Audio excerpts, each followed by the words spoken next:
just did something. Good afternoon, everyone. Bonjour tout le monde. Aujourd'hui, j'ai eu la première d'une série de réunions visant à établir une nouvelle relation globale entre le Canada et les États-Unis. President Trump and I met today as leaders of two sovereign independent nations. And I want to thank the President and the members of his cabinet that attended for welcoming me and my colleagues to the White House and for our very constructive discussions. I conveyed to the President today what our countries have long proven to be true, that Canada and the United States are stronger when we work together. We can get a better deal for our workers. We can create more opportunities for our businesses. We can build stronger economies across North America when we work together. And really today marked the end of the beginning of a process of the United States and Canada redefining that relationship of working together. The question is how we will cooperate in the future, how we can build an economic and security relationship built on mutual respect, built on common interests, and that delivers transformational benefits to our economies. We had what I would describe as wide-ranging and, as I said a moment ago, very constructive discussions. We agreed to have further conversations in the coming weeks, and we are looking forward to meeting in person at the G7 summit in Kananaskis in Alberta. Now, while that's going on, in Canada, we will focus on what we can control. Alors, demain, je réunirai avec les premiers ministres pour un appel afin de faire le point sur les conversations que nous avons eues ici aujourd'hui et de discuter du travail qui nous attend. We are going to reinforce our strength at home. We will reinforce Canada's security for an increasingly dangerous and divided world. We will transform our border security in the Arctic, and our support for our allies around the world. We'll build an economy that creates jobs, grows incomes, and withstands shocks, when in fact the strongest economy in the G7, an economy that works for everyone. Nous allons bâtir une économie canadienne renouvelée, où tous peuvent réussir dans un monde qui est en train d'être profondément transformé. Nous allons bâtir les infrastructures qui permettront à nos entreprises de rejoindre de nouveaux marchés autour du monde.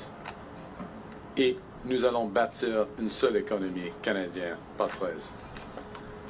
We are masters in our own home, and we can give ourselves far more than any foreign government can ever take away. So now is the time to build, and based on the discussion today, to build at home and to build with our partners abroad, including the United States. Merci beaucoup. Thank you very much, and I look forward to your questions. Thank you, Prime Minister. We'll now begin the press conference. We'll begin with questions from the traveling delegation. First question, première question. Good afternoon, Prime Minister. Tonda McCharles, Toronto Star. I was watching your face through the meeting in the Oval Office, and I wondered what was going through your mind when the President talked about erasing the artificial border and how he criticized your predecessor and Madam Freeland. Thank you for your question. I'm glad that you couldn't tell what was going through my mind as that was going through. With respect to the first point, the President has made known his wish about that issue for some time. I've been careful always to distinguish between wish and reality. I was clear there in the Oval Office, as I've been clear throughout on behalf of Canadians, that this is never going to happen. Canada is not for sale. It never will be for sale. Some things, as I said in the room, some things are never for sale, and he agreed with that. So I distinguish between the two, and then with respect to the importance of reestablishing a constructive relationship for negotiations of a partnership, of an economic and security partnership, which is what we were here for. I look forward, not back, and I think we established a good basis today. What gives you specifically any indication that the president is willing to renegotiate a new trade deal with you and drop tariffs? Apart from the fact that he said that he would, is willing to have that negotiation, I think that's the main thing. That doesn't presuppose the outcome of the negotiation. As I've emphasized, it's a complex negotiation. There'll be zigs and zags, difficult aspects to it, but the prospect is there. We discussed it in more detail, and as I said a moment ago, we'll be following up both between officials, but also he and I in the coming weeks. Thank you. Bon, Thank you. Thank you. bonjour, M. Carney. Bonjour, madame. Avec quoi ressortez-vous concrètement de cette rencontre avec M. Trump? Ouais, nous avons eu une discussion à travers des sujets géopolitiques et des sujets et des enjeux qui impliquent les relations commerciales du Canada et des États-Unis. Nous avons un trajet concret. Nous avons eu un échange des perspectives en ce qui concerne les tarifs, les objectifs stratégiques des États-Unis, les objectifs stratégiques du Canada. Et il y a plusieurs enjeux sur lesquels on peut avancer les discussions. Alors, il y a un plan qui existe et une volonté qui existe entre les deux pays d'avancer les discussions. Mais il n'y a pas de décision sur n'importe quel tarif aujourd'hui. Quand il a été question, quand on a posé la question à M. Trump sur les tarifs, s'il avait l'intention, si vous pouviez faire quelque chose pour les lever, pour les supprimer, il a dit non. Comment est-ce que vous l'interprétez? Ce n'était pas une surprise pour moi. Pas du tout. Non, pas du tout. Parce qu'il y a c'est une situation très complexe. Hein. Il y a plusieurs tarifs. Il y a des liens entre les initiatives américaines. Il y a un monde qui est plus dangereux et divisé. Et il y a des liens entre nos relations sécuritaires et nos relations économiques. Alors, il n'y a pas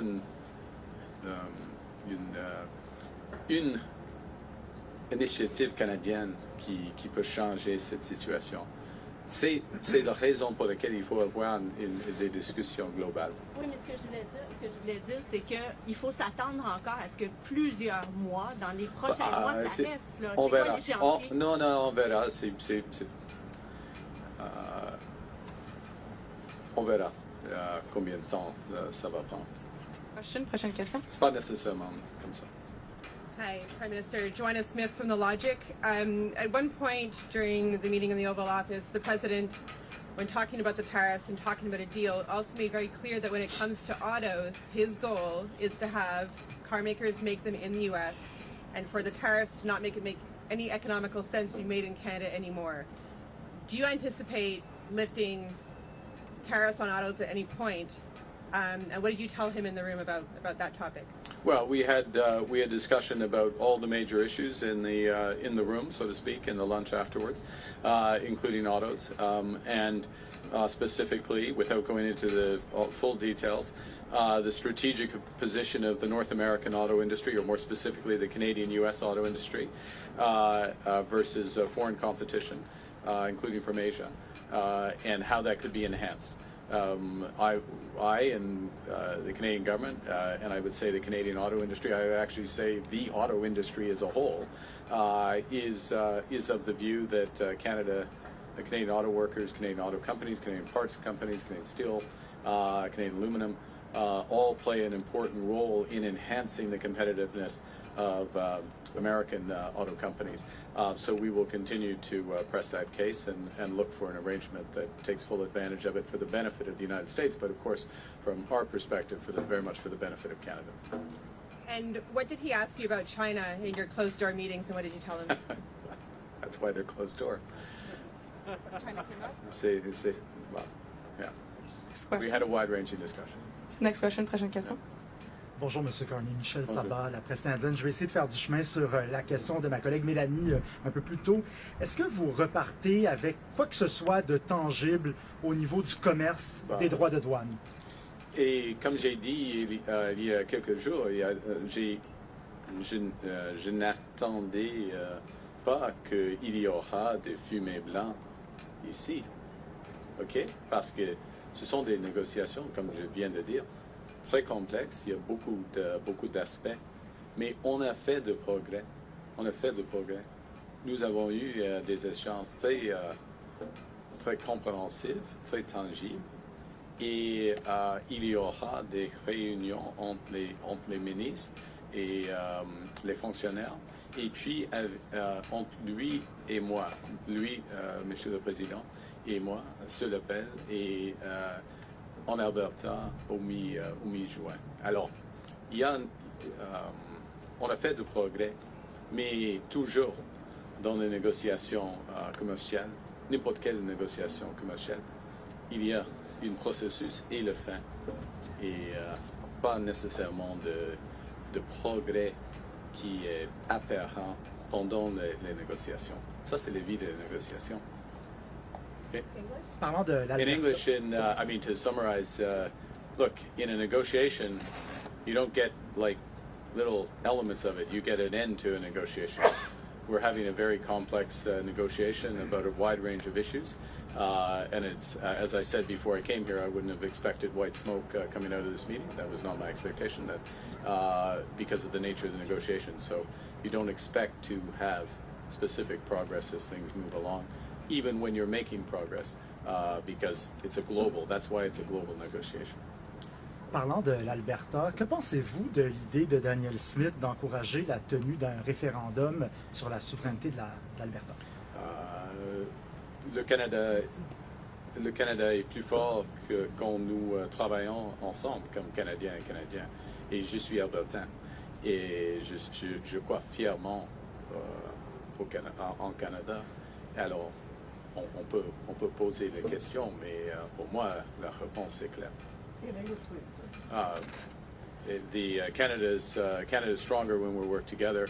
As an Albertan, I firmly believe that. You can always ask a question, but I know what I would respond clearly. Prochaine question, next question. Bonjour, M. Carney, Olivier Ferrand-Boissé de TVA. Est-ce que M. Trump vous a convaincu qu'il voulait bel et bien renégocier l'accord de libre-échange? Parce que ça semblait pas clair dans le bureau à base tout à l'heure. C'est clair. Oui, il veut? Oui. Vous avez dit à plusieurs reprises que... C'est clair qu'il y aura... Oui. Nous avons commencé la renégociation de nos relations commerciales, y compris la laine. OK? Vous aviez dit à plusieurs reprises que, selon vous, M. Trump voulait nous briser pour nous posséder. Est-ce que c'est encore votre lecture de ses intentions après votre rencontre d'aujourd'hui? Je crois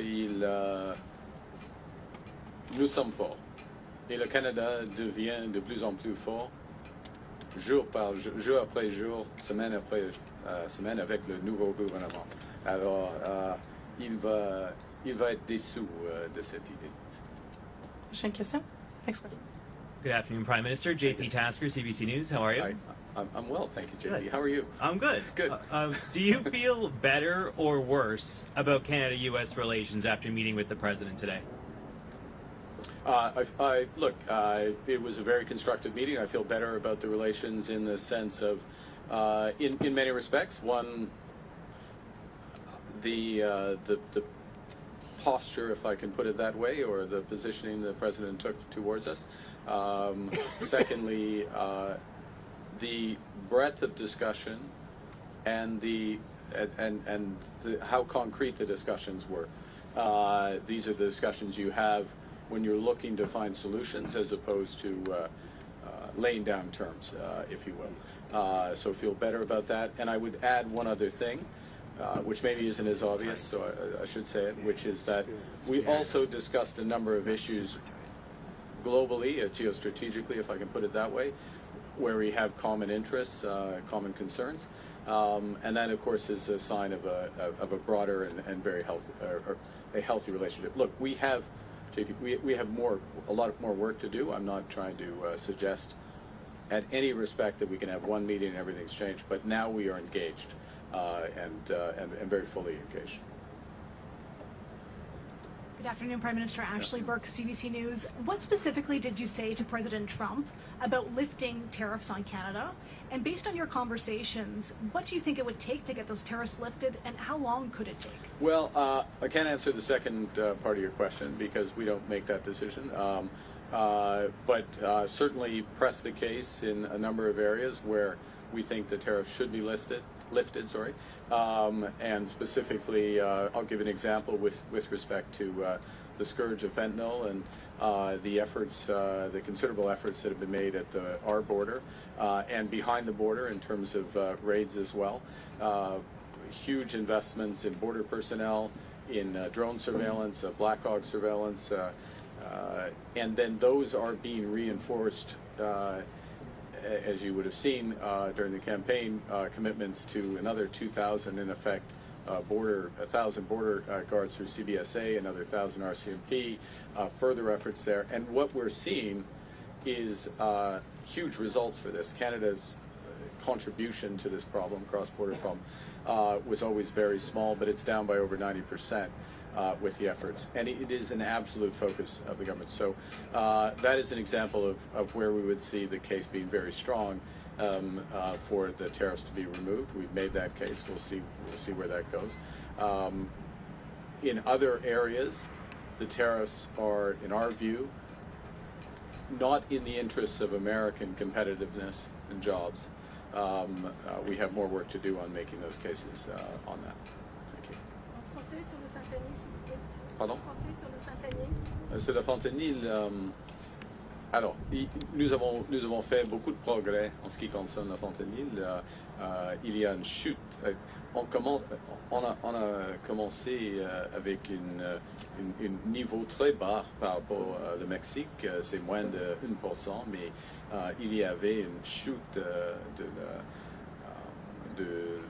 le niveau, le montant de fentanyl, c'est presque 0,1% maintenant des exemples. Alors, mais c'est pas par hasard, parce que nous avons investi beaucoup en ce qui concerne la sécurité de notre frontière, et mon gouvernement va réinvestir de plus, 20% de plus par exemple par rapport les agents de la frontière. Alors, le cas pour enlever ou supprimer les tarifs de fentanyl est très fort maintenant. Thank you. We'll have time for one last question and follow-up. Dernière question et question de suivi. Hi, Prime Minister. Stephanie Taylor with the National Post. I heard you say, there's a difference between the President's comments around Canada becoming a 51st state as a wish versus a reality. You told him that Canada was not for sale. But many Canadians are offended and deeply angered by the fact that he keeps repeating this comment. So have you asked the President to stop calling Canada the 51st state? Yes. When did you ask him? Today. Okay, specifically, what did you ask him? Exactly what you just said. But what words did you use? How did you ask him? Look, I gave you an answer. Do you have a follow-up? What did he say? What was his answer? What was his answer? Well, look, I don't know. He's the president. He's his own person. I would go back to showing the difference between a wish and a reality. We're very clear. I've been very clear publicly, consistently. I've been very clear in private. It was clear again in the Oval Office. Would be clear throughout. The president, he understands that we're having a negotiation between sovereign nations, and that we will only pursue and accept a deal that's in the best interests of Canada, not just in the short term, but in the medium and long term for Canada. J'ai dit, c'est pas utile de répéter cette idée. Je l'ai dit à lui, mais le président, il va dire ce qu'il veut. Pas. Mais il y a une différence, une grande différence entre la réalité et la volonté, comme vous le savez. This will be the last question. Sorry, just last question. Okay. Steph didn't take a follow-up, so last question, please. Thank you. Hi, this is Vipal Manga from the Wall Street Journal. Given what's happened with the USMCA and the tariffs that Canada is facing, how do you trust that the U.S. right now is negotiating in good faith, and how do you trust any deal you sign with them? We'll make that determination over the course of the negotiations. I mean, that's the bottom line on that. It's a process. You see, and I would emphasize the following, which is that we have been in the process, as most would know, of an election, and so this is the point at which a serious discussion begins. And so we had the president at his invitation. I'm here. He welcomed us. We had a very substantive, wide-ranging discussion with the president, but in the presence of the vice president, the secretary of commerce, the secretary of foreign affairs, and beyond, his chief of staff as well. Now I'm in trouble. Stephen Miller. I think that covers it. I hope so. And we have some very specific things to follow up on and build out from that. And in any negotiation, then you make a determination based on that. It also, part of what you make a determination based on is, are the incentives aligned in the agreement that you get? And I think the lesson would be of this experience is to ensure that the incentives are aligned and durably so between the two countries, and that is a way that agreements are self-reinforcing. Thank you very much. Prime Minister, this was the next press conference. C'est ce qui met fin à notre conférence de presse. Merci.